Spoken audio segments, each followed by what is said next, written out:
Hello everyone, स्वागत है आप सभी का हमारे YouTube channel alphabet coaching centre में। ये आज आपका तारीख है 22 जुलाई 2022। तो देखिए आपका 22 जुलाई से जो भी आपके करंट अफेयर बने हैं इस वीडियो में हम डिस्कस करेंगे। तो देखिए, अगर आप हमारे चैनल पर पहली बार आए हैं तो हमारे चैनल को सब्सक्राइब जरूर कीजिएगा और अपने दोस्तों के साथ इसे शेयर जरूर कीजिएगा। और अगर आपको ये वीडियो अच्छा लगता है, आपके लिए वीडियो हेल्पफुल लगता है, तो इस वीडियो को लाइक जरूर कीजिएगा।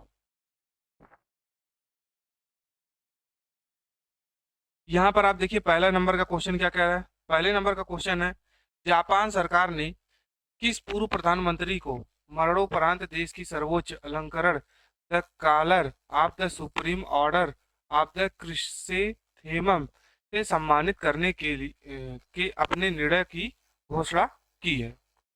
पहला ऑप्शन है आपका योशिहिको नोदा। दूसरा ऑप्शन है आपका फूमियो किशिदा। तीसरा ऑप्शन है आपका नाओतो कानो। तीसरा ऑप्शन है चौथा ऑप्शन है शिंजो अबे। तो आपका राइट आंसर हो जाएगा शिंजो अजय अबे। अब देखिए यहाँ पर आपका शिंजो अबे से जो भी आपका इंपॉर्टेंट पॉइंट है यहाँ पर देख सकते हैं आप। जापानी सरकार ने मरणोपरांत पूर्व प्रधानमंत्री शिंजो अबे अबे को देश की सर्वोच्च सजावट the Collar of the Supreme Order of the Chrysanthemum से सम्मानित करने के अपने फैसले की क्या की है, घोषणा की है। अब देखिए आपका अगला क्वेश्चन क्या है। अगला क्वेश्चन आप देख सकते हैं यहाँ पे दूसरे नंबर का क्वेश्चन है। दूसरे नंबर के क्वेश्चन में क्या कह रहा है कि महाराष्ट्र के राज्यपाल भगत सिंह कोश्यारी ने किस महिला को 2021 का मदर टेरेसा मेमोरियल अवार्ड प्रदान किया है। अब देखिए, आप इस चैनल के माध्यम से जुड़े हैं तो आपको एक क्वेश्चन में कई क्वेश्चन कराए जाने का इसमें हमारा संकल्प रहा है। तो देखिए, यहाँ पर अगर आपका ये क्वेश्चन बताया जा रहा है तो उसमें आपका कम से कम 10 क्वेश्चन निकलने की संभावित है। तो आपका मिनिमम आपका मान सकते हैं कि 5 क्वेश्चन आपका निकल सकता है एक क्वेश्चन से। अभी हमने आपके लिए लिया है ऑप्शनल के। इसके बाद हमने कुछ क्वेश्चन रखे हुए हैं आपको विस्तार से, जो कि जहां पर आपको मिलेगा संपूर्ण जानकारी करंट अफेयर से संबंधित। जो भी आपका अगर कोई भी टॉपिक बताया जाता है तो वहां से जितने भी आपके महत्वपूर्ण पॉइंट को बन सकते हैं उसे हम इस वीडियो में उस क्वेश्चन पर डिस्कस करेंगे। तो यहाँ पर देखिए आपका पहला ऑप्शन है दीपिका पादुकोण। दूसरा ऑप्शन है कंगना रनौत। तीसरा ऑप्शन है दिया मिर्जा। चौथा ऑप्शन है अनुष्का शर्मा। तो यहाँ पर आपका राइट आंसर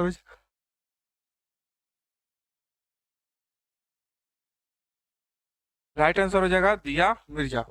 महाराष्ट्र के राज्यपाल भगत सिंह कोश्यारी ने अभिनेता और पर्यावरण के लिए संयुक्त राष्ट्र सद्भावना राजदूत दिया मिर्जा और UN champion of the earth पुरस्कार विजेता अफरोज शाह को 2021 के लिए मदर टेरेसा मेमोरियल अवार्ड प्रदान किया। देखिए यहाँ पर आपको यहाँ पर UN champion of the earth पुरस्कार विजेता अफरोज शाह को यहाँ पे देखिए कितने क्वेश्चन आपको बन गए हैं। यहाँ से आपके कम से कम 6 क्वेश्चन आपके यहाँ से बने हुए हैं। तो देखिए इसी प्रकार से हम आपके लिए इस प्रकार से क्वेश्चन लेकर के आते रहते हैं। तो जुड़िए हमारे साथ। हमारे चैनल को पहली बार आए हैं तो हमारे चैनल को सब्सक्राइब जरूर कीजिएगा अगर अभी तक नहीं सब्सक्राइब किए हैं। तो देखिए तीसरे नंबर का क्वेश्चन क्या कह रहा है कि केंद्रीय कृषि मंत्री नरेंद्र सिंह तोमर ने पीओपी, क्या है पीओपी के तहत क्या लॉन्च किया है। ई वियतनाम, ई कृषि, डिजी कृषि कृषि और तीसरा है आपका ई कृषि। ई वाला ऑप्शन है आपका ई बाजार। तो आपका राइट आंसर हो जाएगा ई वियतनाम, यानी ए वाला ऑप्शन सही हो जाएगा। अब देखिए इसमें क्या है, केंद्रीय कृषि मंत्री नरेंद्र सिंह तोमर ने राष्ट्रीय कृषि बाजार ई नाम, क्या है ई नाम के तहत प्लेटफार्म पर प्लेटफार्म ऑफ प्लेटफार्म, जिसको हम पीओपी लॉन्च किया है, जिसको हम प्लेटफार्म ऑफ प्लेटफार्म को पीओपी भी बोलते हैं, शॉर्ट फॉर्म। चौथे नंबर का क्वेश्चन आप देख सकते हैं यहाँ पर। चौथे नंबर के क्वेश्चन में है भारत में एथलेटिक्स के समग्र विकास को सक्षम करने के लिए किस भारतीय कंपनी ने athletics federation of the India की भागीदारी की है। तो आपका राइट पहला ऑप्शन है आपका टाटा समूह। दूसरा आपका इंफोसिस टेक्नोलॉजीज।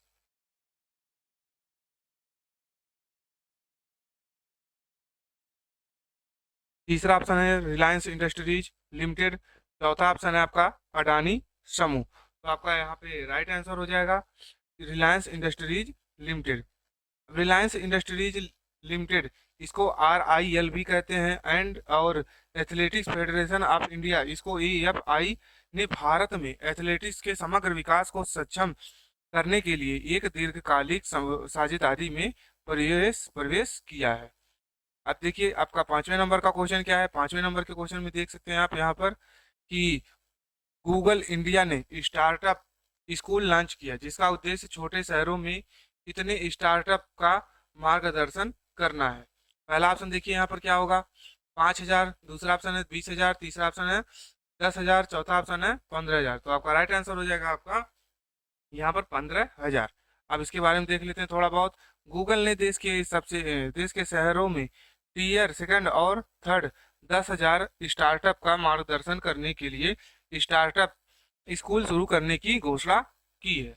अब देखिए अगला क्या है। अब छठवें नंबर का, छठे नंबर के क्वेश्चन में आप देख सकते हैं कि NDA के राष्ट्रपति चुनाव की उम्मीदवार द्रौपदी मुर्मू किस जनजाति से संबंधित है।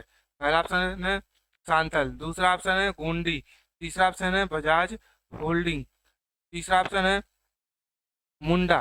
तो आपका राइट आंसर हो जाएगा इसमें आपका सांथल, संथल। अब देखिए यहाँ पे गोंड और भीलों के बाद संथाल और संताल भारत का तीसरा सबसे बड़ा अनुसूचित जनजाति समुदाय है। संथाली आबादी मुख्य रूप से झारखंड और उड़ीसा और आपका पश्चिम बंगाल में वितरित की जाती है। अब यहाँ पर देखिए ये क्वेश्चन आपके लिए बहुत ही महत्वपूर्ण हो जाता है। यहाँ पर आपको, अगर आप अपने क्वेश्चन में इसको नोट कर रहे हैं तो आप इसे भी क्वेश्चन को नोट कीजिएगा, जो भी आपको महत्वपूर्ण लगे। वैसे तो हमने सभी क्वेश्चन यहाँ पर महत्वपूर्ण लिए हैं आपके लिए। तो देखिए यहाँ पे पहला क्या है, हेनले पासपोर्ट इंडेक्स में भारत 87वें स्थान पर है। अब देखिए भारत का पासपोर्ट जो है वो 60 देशों को वीजा मुक्त प्रवेश की अनुमति देता है, और जापान हेनले पासपोर्ट इंडेक्स में सबसे ऊपर है। यानी जो आपका जापान है इस कैटेगरी में आपका जो भारत 87वें स्थान पर है, और आपका जापान कौन से स्थान पर है, पहले स्थान पर। जापान के पास जो है 193 देश के पास देशों में वीजा मुक्त पहुंच है। यानी अगर कोई भी नागरिक जापान से जाता है तो 193 देशों में उसे वीजा नहीं की आवश्यकता नहीं है। लेकिन आपको भारत में, भारत का कोई नागरिक अगर कोई देश में जाता है इस 60 देशों में, जो यहाँ पर 60 देशों को मेंशन किया गया है, वहां पर जाता है तो वहां पर उसे एक भी यानी एक सॉरी उसमें आपको वीजा देने की आवश्यकता नहीं है। और जापानी जो पासपोर्ट लगातार 5वें साल सबसे शक्तिशाली बना हुआ है। देखिए अभी तक इसका स्थान पर कोई नहीं ले सका है, इसको दूसरे स्थान पर कोई नहीं पहुंचा सका है 5 सालों से। अभी तक ये अपने स्थान पर टिका हुआ है। सिंगापुर और दक्षिण कोरिया की अगर बात करेंगे तो 192 देशों तक पहुंच के साथ दूसरे स्थान पर, यानी पहले स्थान पर आपका जापान है, दूसरे स्थान पर सिंगापुर और दक्षिण कोरिया है।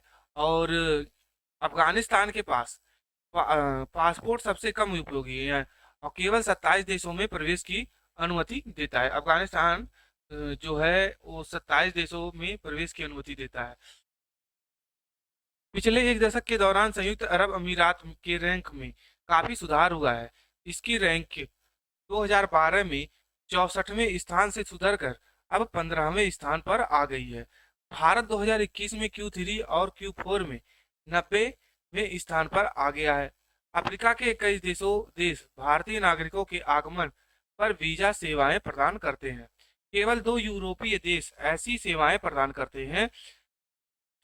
अगला वो देखिए, हेनले पासपोर्ट इंडेक्स जो है इंटरनेशनल एयर ट्रांसपोर्ट अथॉरिटी के डेटा का इस्तेमाल करता है। यह दुनिया के 199 पासपोर्टों की रैंकिंग प्रदान करता है। यानी जो आपका ये बताता है कि कौन सा देश किसको आपका फ्री वीजा दे रहा है और मुक्त वीजा रखा रहा है किस देश को, ये आपका कौन बताता है, हेनले पासपोर्ट इंडेक्स बताता है। अब दूसरा देखिए क्या है, केंद्रीय क्या है, केंद्रीय केंद्रीय सूक्ष्म और लघु मध्यम उद्यम मंत्री नारायण राणे ने रेपो पे और डिजिटल लॉन्च किया है। रेपो पे एक मोबाइल इलेक्ट्रिक चार्जिंग प्लेटफॉर्म है। ये डिजिटल एक एनर्जी फिनटेक प्लेटफॉर्म है। इन दोनों को 15 जुलाई 2022 को मुंबई में फ्यूलिंग इंडिया 2022 इवेंट में लॉन्च किया गया। रेपो पे एक ऐसा प्लेटफॉर्म है जहां कोई भी ऐप पर mobile electric charging vehicle order कर सकता है और अपने वाहन को चार्ज कर सकता है। देखिए कितनी अच्छी सुविधा है कि अगर किसी का कोई भी इलेक्ट्रिक वाहन है और अगर आपका नहीं मोबाइल इलेक्ट्रिक चार्जर है, अगर आपका कहीं भी मोबाइल डिस्चार्ज हो जाता है तो उसको आप इस पे डिजिटल की सहायता से आप चार्जर को ऑर्डर कर सकते हैं और आपके घर तक वो पहुंच जाता है। एक एनर्जी फिनटेक जो प्लेटफॉर्म है, यह प्लेटफॉर्म उपभोक्ताओं को प्रौद्योगिकी के माध्यम से क्रेडिट सुविधाएं अभी खरीदे बाद में भुगतान करें प्रदान करेगा। भारत एमएसएमई देश के सकल घरेलू उत्पाद में लगभग 29% और भारत के निर्यात में 50% का योगदान देता है। तीसरे क्वेश्चन की अगर हम बात करेंगे, भारत की जैव अर्थव्यवस्था 2025 तक 150 मिलियन अमेरिकी डॉलर को पार कर जाएगी। देखिए 2000 जो जैव अर्थव्यवस्था है 2025 तक जो अनुमानित है आपका 150 बिलियन जो है अमेरिकी डॉलर को पार कर जाएगी। ये किसकी रिपोर्ट है?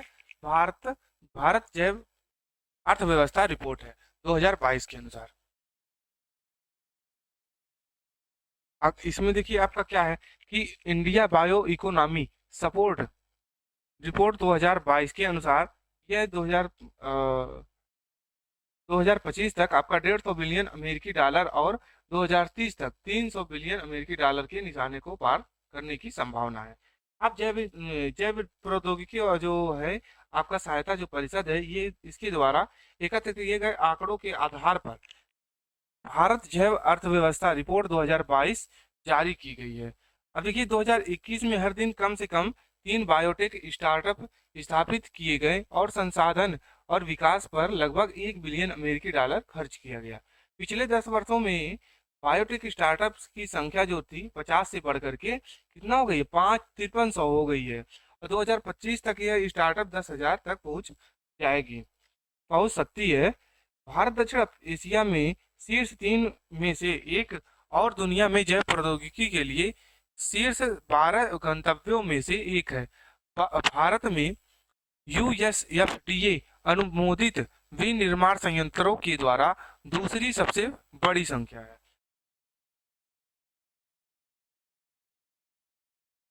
दिल्ली सरकार ने मिशन बुनियाद का विस्तार करने का निर्णय किया है। दिल्ली सरकार ने एक मिशन चलाया है जिसका बुनियाद है और आपका वो जो मिशन बुनियाद के तहत दिल्ली की सरकार और नगर निगम के स्कूल छात्रों को साक्षरता और संख्यात्मक कौशल में 20 से 30% तक सुधार दिखाया है।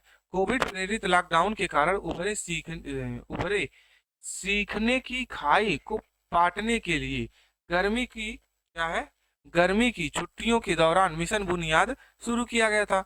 राज्य शैक्षिक अनुसंधान और प्रशिक्षण परिषद ने इस मिशन बुनियाद की उपलब्धियों और अनुभवों पर चर्चा करने के लिए एक संयुक्त अभिविन्यास कार्यक्रम का क्या किया है आयोजन किया है। मिशन बुनियाद जो है वो छात्रों के मूलभूत कौशलों को सीखने के लिए एक मजबूत करने पर केंद्रित है। राजस्थान में भारत की पहली एआई संचालित डिजिटल लोक अदालत शुरू की गई है। देखिए राजस्थान में आपका भारत की जो है एआई संचालित डिजिटल लोक अदालत पहली बार शुरू किया गया है। इसका जो उद्घाटन हुआ है वो नालसा के अध्यक्ष उदय उमेश ललित ने जयपुर में 18वीं अखिल भारतीय यूनानी सेवा प्राधिकरण बैठक के दौरान किया है। राजस्थान राज्य विधिक सेवा प्राधिकरण द्वारा डिजिटल लोक अदालत की प्रौद्योगिकी भागीदारी ज्यूपिट्स जस्टिस टेक्नोलॉजी द्वारा डिजाइन और विकसित किया गया है और यह जो लोक अदालत है को वेब मोबाइल और सीएससी के माध्यम से दूरस्थ क्षेत्रों में आम लोगों को न्याय प्रदान करने के लिए डिजाइन किया गया है और इस लोक अदालत का उपयोग राजस्थान राज्य कानूनी सेवा प्राधिकरण द्वारा पूर्व मुकदमेबाजी के लंबित विवादों के निपटान के लिए किया जाएगा।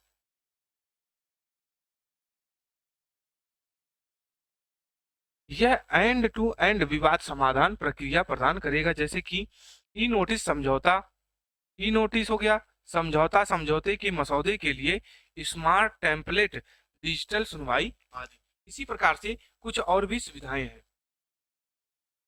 अब देखिए, रानिल विक्रम सिंघे श्रीलंका के नए राष्ट्रपति चुने गए हैं। अब देखिए, 20 जुलाई को हुए चुनाव में रानिल विक्रम सिंघे 9वें राष्ट्रपति के रूप में चुने गए हैं। अब चुनाव में कुल 223 सांसदों ने मतदान किया, जबकि 2 सांसदों ने मतदान से क्या किया, परहेज किया। और आपका रानिल विक्रम सिंघे को 134 वोट मिले, जबकि दुल्लास अल्हा परूम को 82 वोट मिले। रानिल विक्रम सिंघे गोटबाया राजपक्षे के इस्तीफा के बाद कार्यवाहक राष्ट्रपति के रूप में कार्यरत थे। अब देखिए, राष्ट्रपति श्रीलंका के राष्ट्रपति के बारे में जान लेते हैं कि वो क्या है। यहाँ पर आप उसका इमेज देख सकते हैं कि यही आपके कौन है, श्रीलंका के राष्ट्रपति है। वह केंद्र सरकार के प्रमुख कार्यकारी और श्रीलंका सशस्त्र बलों के कमांडर इन चीफ है। राष्ट्रपति का कार्यकाल जो है वो 1972 में एक औपचारिक पद के रूप में बनाया गया था। कहाँ पर, श्रीलंका में। विलियम गोपालवा श्रीलंका के पहले राष्ट्रपति थे।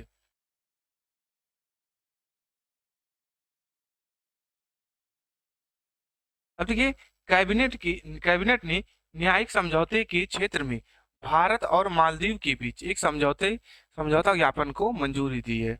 अब देखिए, मालदीव और जो भारत के न्यायिक सेवा आयोग ने इस समझौते पर क्या किया, ज्ञापन पर हस्ताक्षर किए हैं। अब देखिए, न्यायिक सहयोग के क्षेत्र में भारत और अन्य देशों के बीच यह 8वां समझौता ज्ञापन है। यह समझौता ज्ञापन जो है सूचना प्रौद्योगिकी की मदद से अदालत के डिजिटलीकरण में मदद करेगा। यह दोनों देशों में आईटी कंपनियों और स्टार्टअप के विकास में भी मदद करेगा। यह न केवल न्यायिक और अन्य कानूनी क्षेत्रों में ज्ञान और प्रौद्योगिकी के आदान प्रदान में मदद करेगा, बल्कि पड़ोसी पहले नीति के उद्देश्यों को भी बढ़ावा देगा। भारत और नामीबिया ने वन्य जीव संरक्षण और सतत जैव विविधता उपयोग पर एक समझौता ज्ञापन पर भी हस्ताक्षर किए हैं। दक्षिण अफ्रीका से अफ्रीकी चीता अगस्त में मध्य प्रदेश के कूनो राष्ट्रीय उद्यान में भारत में प्रवेश करेंगे। इस समझौता ज्ञापन का मुख्य जो उद्देश्य है, दोनों देशों में चीता संरक्षण को क्या करना, बढ़ावा देने के लिए विशेषज्ञता और क्षमताओं का आदान प्रदान करना है। देखिए, भारत और जो नामीबिया है, जलवायु परिवर्तन, पर्यावरण शासन, पर्यावरणीय प्रभाव जो आकलन आदि के क्षेत्र में सहयोग करने पर सहमत हुए हैं। देखिए, मालदीव के बारे में थोड़ा जान लेते हैं। यह हिंद महासागर में स्थित एक द्वीप देश है। यह श्रीलंका और भारत के दक्षिण पश्चिम में स्थित है। क्षेत्रफल की दृष्टि से सबसे छोटा द्वीप एशियाई देश है और एशिया का सबसे कम जनसंख्या वाला भी देश है। अगर राजधानी की बात करेंगे तो इसका माले होता है, और इसके करेंसी की बात करेंगे तो इसका मालदीवियन रुपया होता है। अब यहाँ के राष्ट्रपति कौन है, इब्राहिम मोहम्मद सोली है। अब हम बात करेंगे नामीबिया की। कहाँ की, नामीबिया की। अब देखिए, नामीबिया में क्या है आपका, यह दक्षिणी अफ्रीका का एक देश है। यहाँ यह जाम्बिया, अंगोला, बोत्सवाना और दक्षिण अफ्रीका के साथ अपनी सीमा साझा करता है। इसने 21 मार्च 1990 को दक्षिण अफ्रीका से क्या किया, स्वतंत्रता प्राप्त की थी। यह उप सहारा अफ्रीका का सबसे शुष्क देश है और मुख्य रूप से भूजल पर निर्भर करता है। यह एक एकात्मक अर्ध राष्ट्रपति प्रतिनिधि लोकतांत्रिक गणराज्य देश है। राष्ट्रपति राज्य के प्रमुख और सरकार के प्रमुख दोनों के रूप में कार्य करता है। नामीबिया की राजधानी अगर बात करेंगे तो विंड होके है और यहाँ की करेंसी जो है नामीबियाई डॉलर है। यहाँ के राष्ट्रपति आपके हेज किंगोबे है और यहाँ के प्रधानमंत्री हैं आपके सारा गिलेवा। अब देखिए, यहाँ पर आप यहाँ पर देख सकते हैं, यहाँ पर आपका इमेज है। यहाँ पर आपका एक राष्ट्रपति के रूप में है और यहाँ पे जो फोटो लिया गया है पीआईबी के स्रोत से लिया गया है। अगर ये आपकी जानकारी करंट अफेयर की आपको अच्छी लगी हो तो आप इस वीडियो को लाइक ज़रूर कीजिएगा और इसे अपने दोस्तों में शेयर ज़रूर कीजिएगा। मिलते हैं और अगले वीडियो में। Thanks for watching.